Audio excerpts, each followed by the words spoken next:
So we're doing a Smith chart example. We have a load impedance of 30 minus J25 ohms, characteristic impedance is 50 ohms, and we're asked to find the load reflection coefficient, the VSWR, and the input impedance when the transmission line is connected to, connected to the load is 0.17 wavelengths long. I'm gonna get started and do this with a Smith chart on paper. I'm also going to do it with a Sharpie, so you'll be able to actually see what I'm doing. Let me make sure I don't want to be that far zoomed in. Yeah, that looks pretty good. The first thing I need to do is normalize my load impedance. So I have little ZL is big ZL divided by Z naught. So that was 30 minus J25 divided by 50, which is 0.6 minus J 0.5. Plotting that on my Smith chart, I have a minus sign here. Okay, so 0.6 on the real line is right there. Minus J.5, I follow this around here. Minus J.5 is right there. So I find the place where those two lines cross. And it's in this spot right here. That is my normalized load impedance. I can find the reflection coefficient right away. Wait, Professor. So you first negative 0.5 and then confused. Is that 50 on the middle line? This Yep. This point right in the center is a normalized load impedance of 1. So it is that this point in the center would be ZL equals Z naught, which makes sense. That's the value that gets you a reflection coefficient equal to 0. Makes sense, I guess. All right. Next thing I got to do is draw this line through my normalized load impedance like that. This line gives me the phase of the reflection coefficient. And I also am going to need to measure the length of the reflection coefficient in order to solve for it. So I'm getting out my compass. Put 1 point on the center, 1 point on my ZL value. I like these ones with the screw in the middle because they stay at the value you set them to. Mine has kind of a wobbly leg here, but it does okay. And then I can go down here to the reflection coefficient scale, which is this bottom one, and measure the magnitude of the reflection coefficient. My compass has a little pencil on it, so I can even make a mark. That mark is going to be hard for you to see, so I'll go over it. It's right there. Reading that off, my reflection coefficient magnitude looks like it is about 0.38. So reflection coefficient, gamma L, is equal to 0.38, and it's at some angle. I got to look at this scale, the one that says angle of reflection coefficient in degrees. Right there, it's the second one from the outside, and I have to look at the place where my reflection coefficient line crosses that edge. And that angle looks to be about minus 111 degrees. So angle minus 111 degrees. That's my reflection coefficient value. Next, I was also asked to find the voltage standing wave ratio. It's pretty easy. I just have to double check my length is still correct. It wiggled a little bit. There we go. Take that over to this top scale, which is the SWR scale, and measure right here. Make a little mark. I'll make that mark in my big marker so you'll actually be able to see it. And what I'm reading off that scale is that the SWR is 2.2.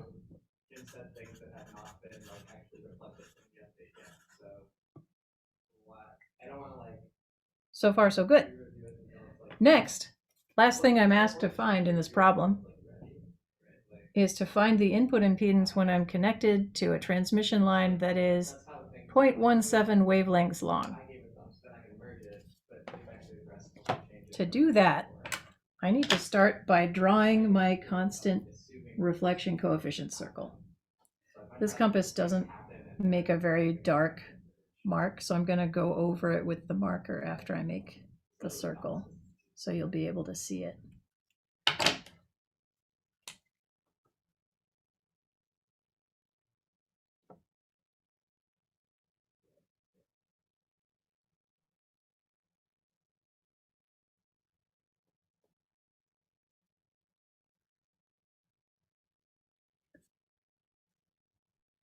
So this circle represents all of the input impedance values for every possible length of transmission line that this load could be connected to.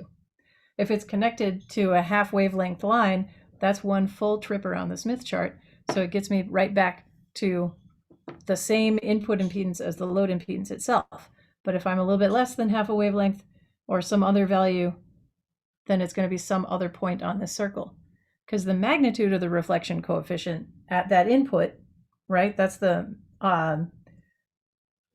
relative magnitude and phase of the reverse going wave to the forward going wave. So gamma at some input point is V minus at that position divided by V plus at that position.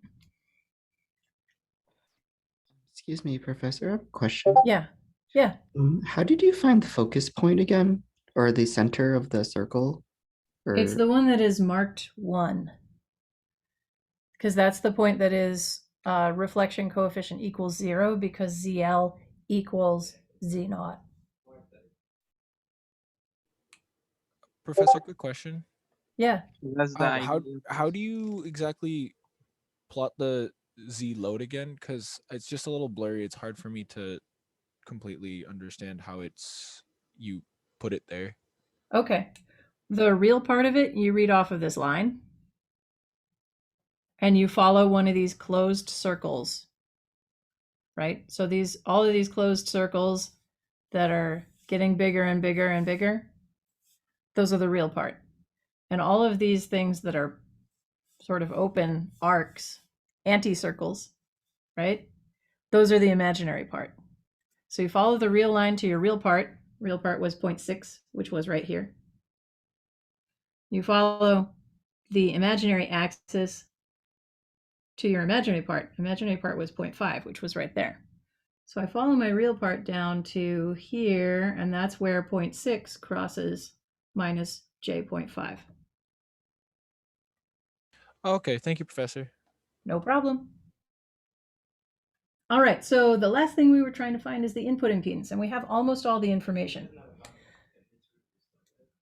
We need to add 0.17 wavelengths of transmission line length to this load. First thing we got to do is find our 0 point, which is right here. Remember, we're going to read off of the wavelengths toward generator scale, which on this Smith chart is the most outside ring.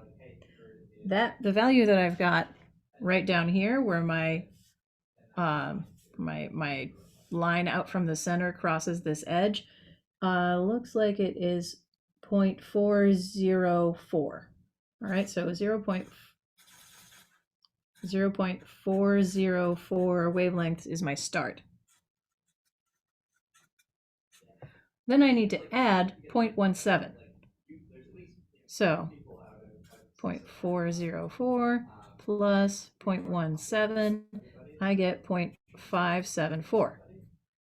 Now, as you know, the Smith chart wraps around when I get to a half wavelength, so that's equivalent to 0.074. So I'm going to start over here and figure out where's my 0.07. 0.074 is right there on the outside edge. Get my ruler out again, draw a new line for that new length all the way through the center of the Smith chart, being my reflection coefficient equals 0 point.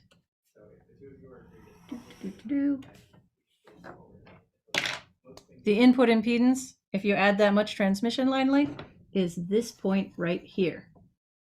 What's this point's value? Well, it looks like it's following just about this line down, which is maybe 0.55 on the real line.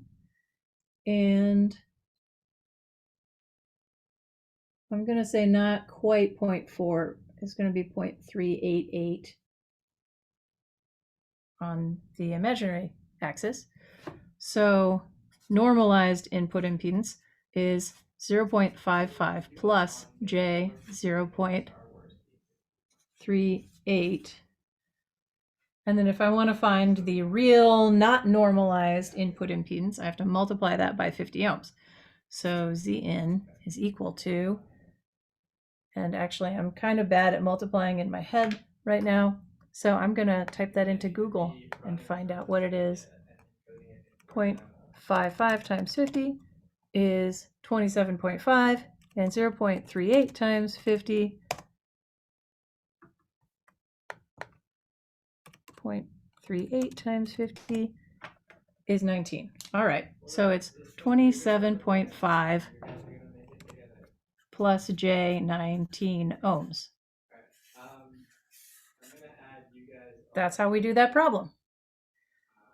Any questions about this Smith chart stuff?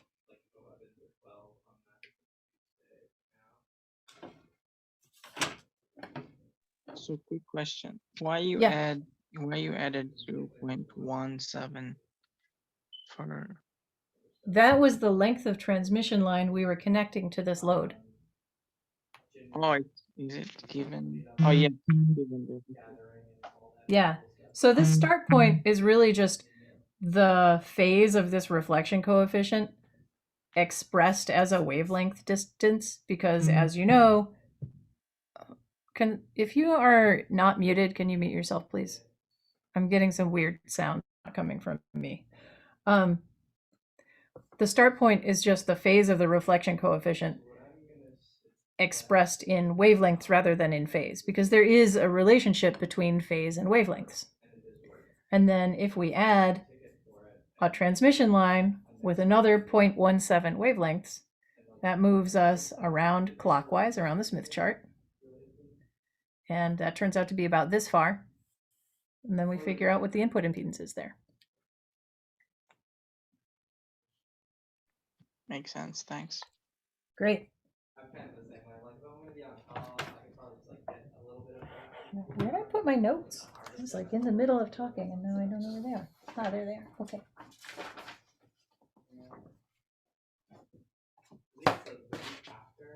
Okay. I want to talk a little bit more about Smith chart stuff. That was a problem that I consider to sort of be the forward problem, where given a load impedance, you're finding out all of these other metrics about it. But Smith charts are also useful for if you have information about what the outputs are, you can work backwards to find what the load impedance is. So let's do one like that too.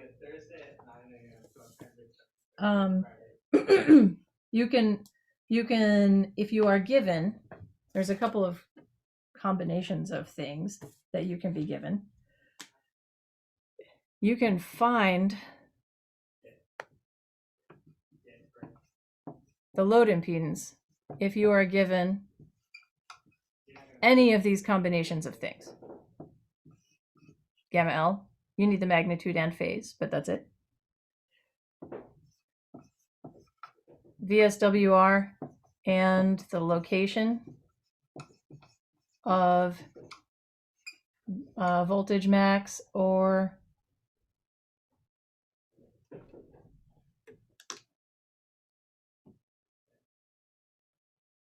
a voltage min or a current max or current min.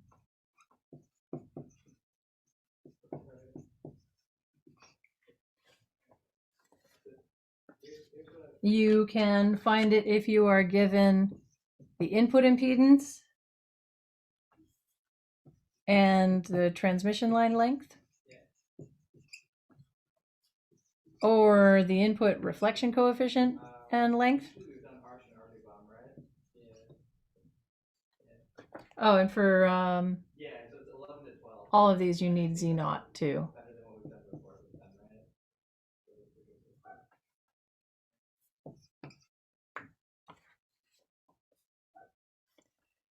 So here's how you do it.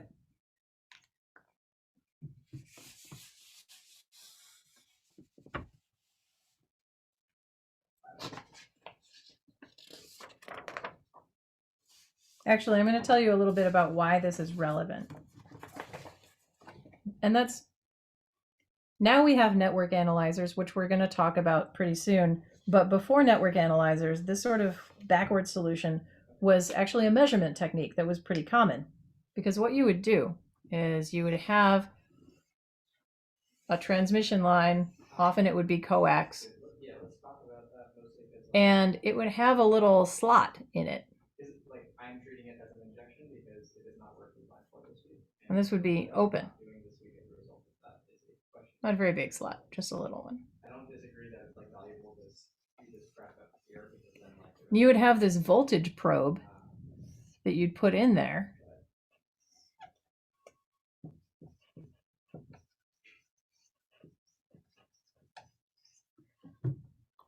You'd connect one end of this to a load. I'm just going to draw a box on the end and write that it's a load. And by sliding this voltage probe around, you could find what is the voltage standing wave ratio and where is the first voltage maximum away from the load. And by measuring those two things, you can actually find out all of the other information about this transmission line. So this was how people used to do it. Now we have a new device, and we'll talk about that later today. I'm going to do that real quick, and then I'm going to give you an example of how that's done. I'm going to give you an example where you get to work it out yourself, is what I mean.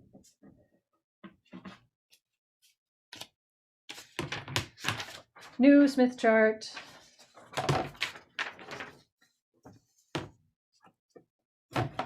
By the way, while we're talking about Smith charts, which are, hopefully you are coming around to believe that they are useful as a graphical and conceptual tool for how transmission lines work. That constant reflection coefficient circle, the way that adding length to the transmission line just swirls the input impedance around the circle, and it moves everything in a very predictable way and makes everything behave nicely. The way that the reflection coefficient magnitude is constant as you go around the circle. That stuff really helps the way that I understand transmission lines, and I'm really trying to get you to understand it that way too. So anyway, if Smith charts are starting to make sense to you, or if you think this stuff about waves is interesting, I want to tell you that in the fall, I am teaching not one, but two elective courses, two senior electives about electromagnetic stuff. One of them is RF and microwave circuits. That's engineering 471. I'll write down the number.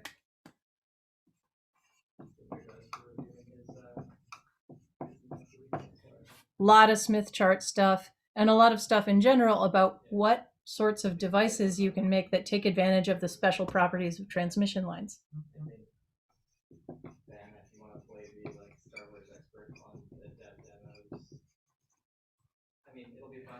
The other course I'm teaching is engineering 435.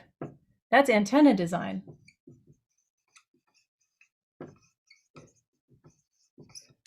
That one's really project-based. We do some antenna-based CAD stuff. In microwave circuits, we do some circuit CAD stuff too. The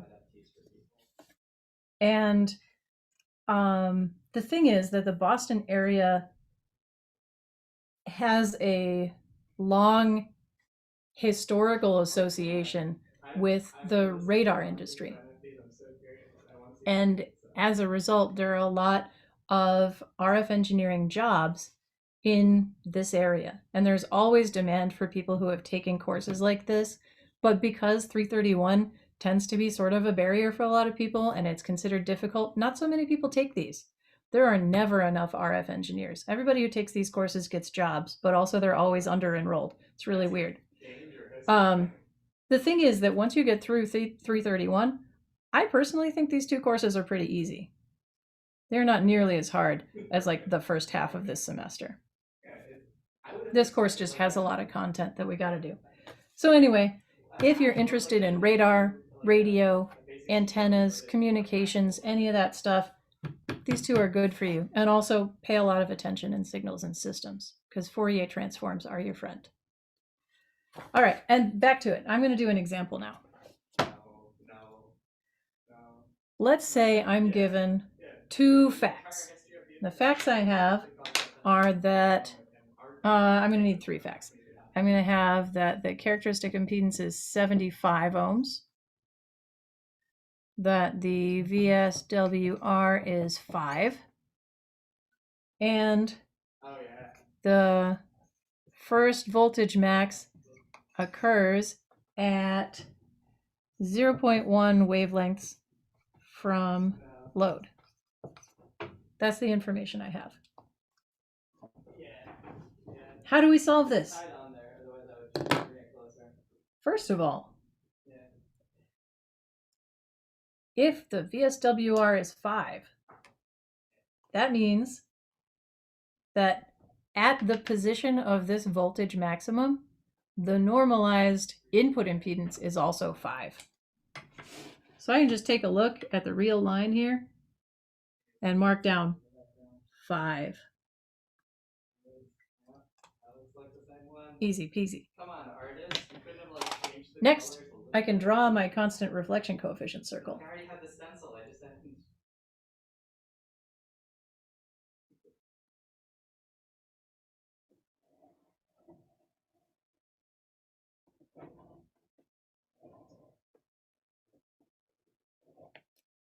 That circle is going to be really faint, so I will go over it in marker like I did before.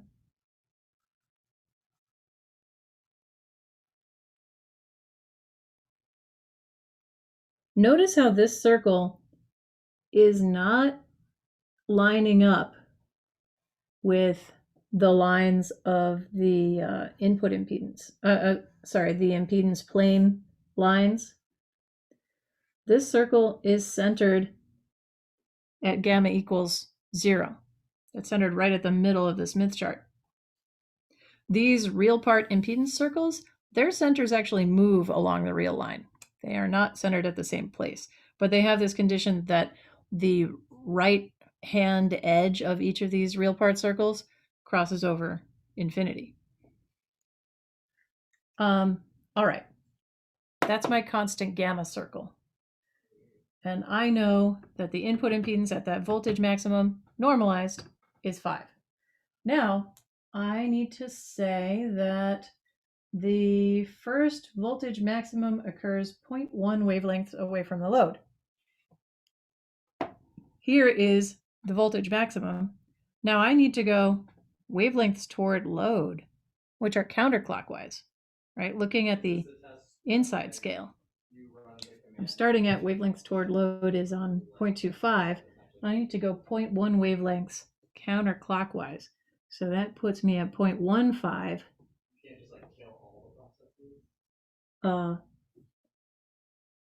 Which is this way. Wavelengths toward load. Wavelengths toward load are this way. Okay, yep, I gotta increase the number of wavelengths toward the load or decrease the number of wavelengths away from the load. So I'm at 0.15 wavelengths away from the load or 0.35 wavelengths toward the load. Yeah, that's fair. Toward the load is always counterclockwise. Away from the load is positive clockwise.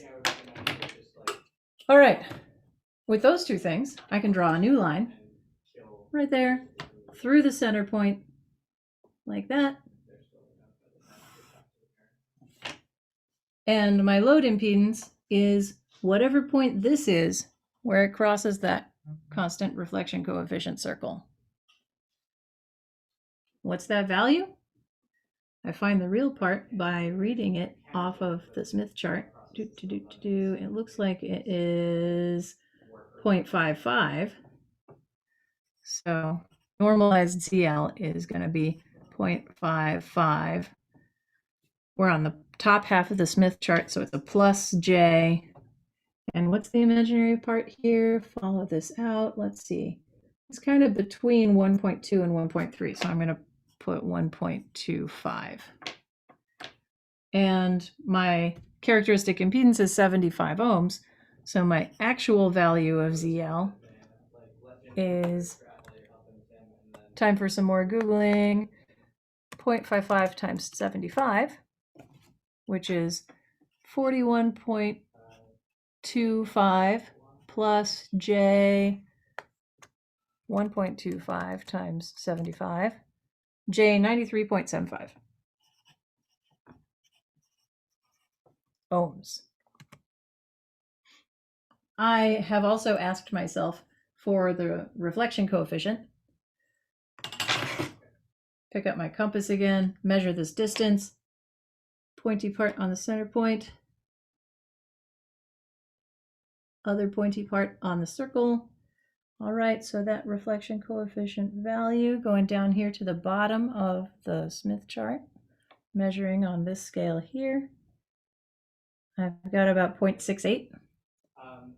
So gamma is 0.68, that's its magnitude, and its scale I can read off of this circle, which says angle of reflection coefficient in degrees.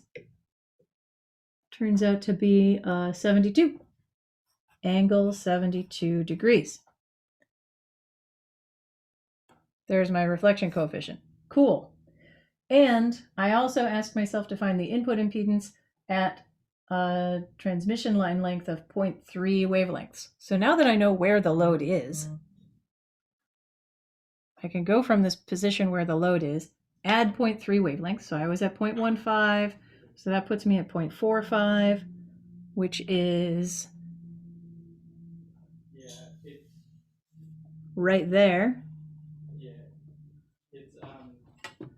Draw a new line out from the center. That one right there. Input impedance at that point, following my circles around, the real part looks like it is, I'm going to say 0.21. So Zn is 0.21, and the imaginary part is a little bit more than 0.3. So I'm going to say 0.31 plus, nope, that's a minus, minus J 0.31. If I want to normalize that, I again have to multiply by my characteristic impedance, which was 75 ohms. So 0.21 times 75 is 15.75. So Zn is 15.75 minus J 0.31 times 75 is 23.25 ohms. And that is how you solve that problem. So now we can do a Smith chart problem forward, given the load impedance, to find other stuff. Or we can do it backwards, given other stuff, we can find the load impedance and then work forward again to find more other stuff if we want. Everything is all about rotating, finding this circle and then rotating around it by the appropriate distance. Because this circle tells you everything. This distance is the magnitude of the reflection coefficient. This angle right there is the phase of the reflection coefficient. Moving around this circle clockwise moves you away from the load in wavelengths, and moving counterclockwise moves you toward the load in wavelengths. That's all I've got for you. I'm going to give you one more activity and then we'll probably close out the day. I had a lot more material I wanted to talk about, but we will talk about it next week, I think. Because I really want you to do Smith chart activities until you can't stand them or you love them. Here's an activity for you.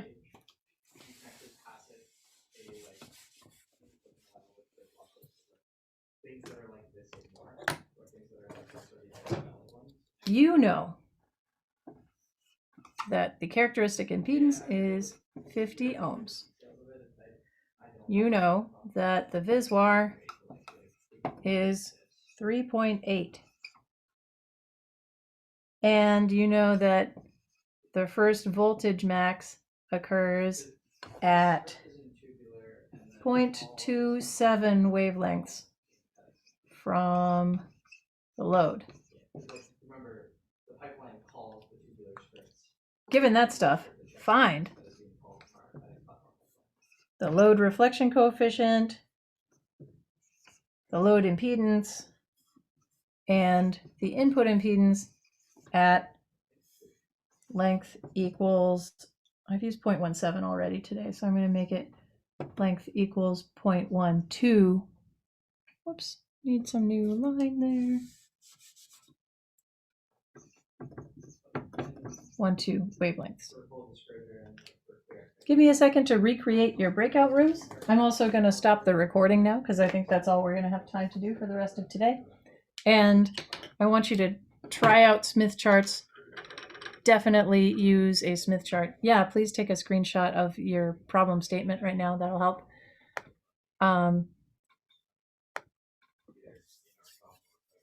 Please use a Smith chart to do this. I know you can solve this using the equations. The equations can often be a lot more opaque in terms of actually using them to imagine what all these invisible waves are doing. But eventually in your head, the Smith chart comes to replace having to imagine what the individual waves are doing, and you start to just imagine what the Smith chart is doing. And then you really understand transmission lines in a big way.